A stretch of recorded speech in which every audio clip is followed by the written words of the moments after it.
Did you ever watch the Back to Eden gardening film? It's about an hour and 45 minutes long.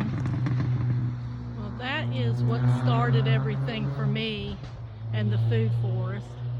I never planted anything up until that point. So it's been about 6 years ago when I first started planting my orchard.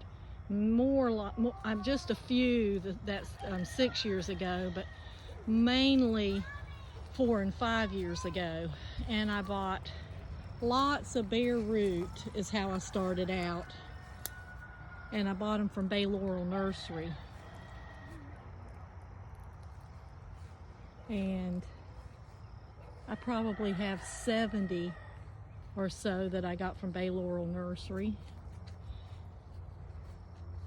And so anyhow, I started from there, and instead of just trying to plan where I was going to put everything, because I like to plan things out, I decided just to start sticking them in the ground.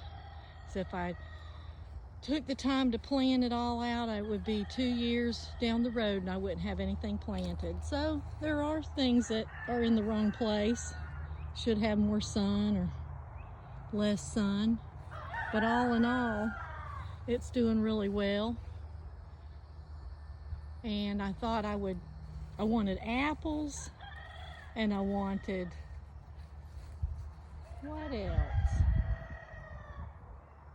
Figs and jujubes. So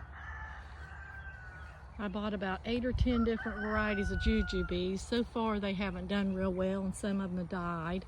And then I was just determined that I was going to get an apple tree that does well here, and I'm still determined that I'm going to have a really nice big apple tree that does great here.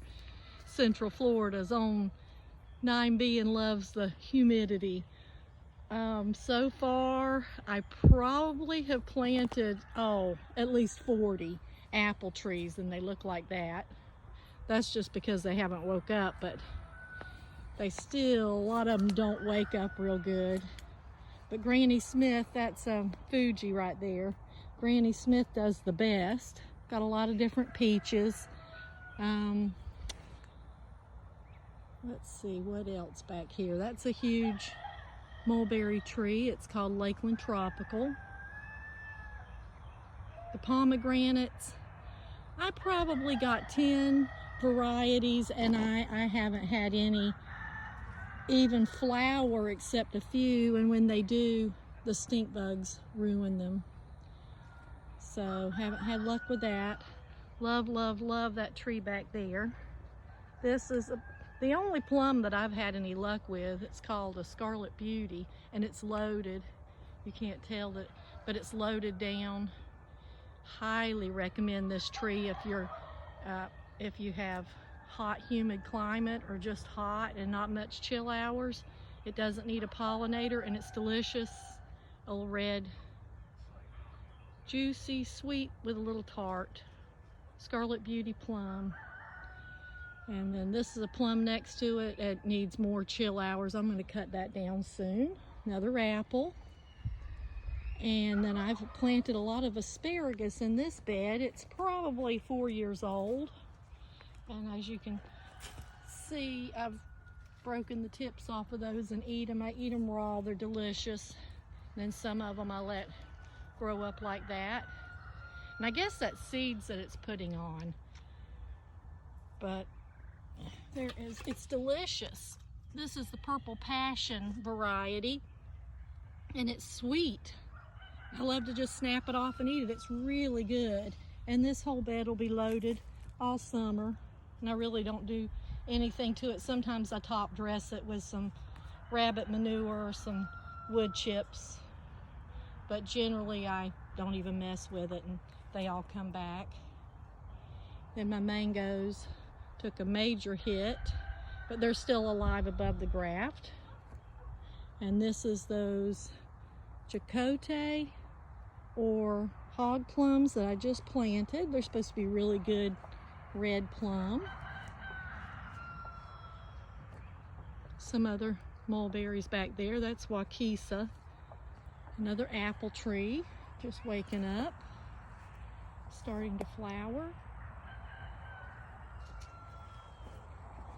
And then this is a persimmon, and it wakes up for like a month. I'm not kidding. And then it looks like it died, but it actually just goes back to sleep. And then it's just woke up again. So I don't know what that means.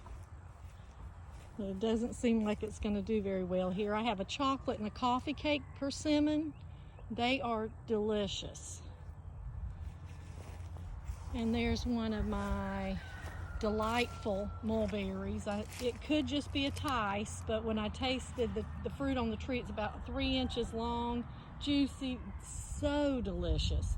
So I'm waiting to see all these different varieties I've gotten around Florida from these old trees to see if they're just all tice. It's another delightful. And there's a World's Best. I just stuck the stick in the ground. And this is Hawthorne Dwarf. Just starting to do a little something and putting on some fruit. I got these from Mark Travis. He is definitely a mulberry expert. And there's a jujube just waking up. That's sugar cane. And then I have, that's Florida Giant right there. Some Mexican sunflowers. They're supposed to be really good for fertilizing your trees. They grow really easily. Another World's Best back here. And then this one is Thai Dwarf, which I say is the same, but it died back after the freeze, so it's just coming back. But I think that it's very, very similar, if not exactly the same. It is so very similar to World's Best, but I think World's Best grows better.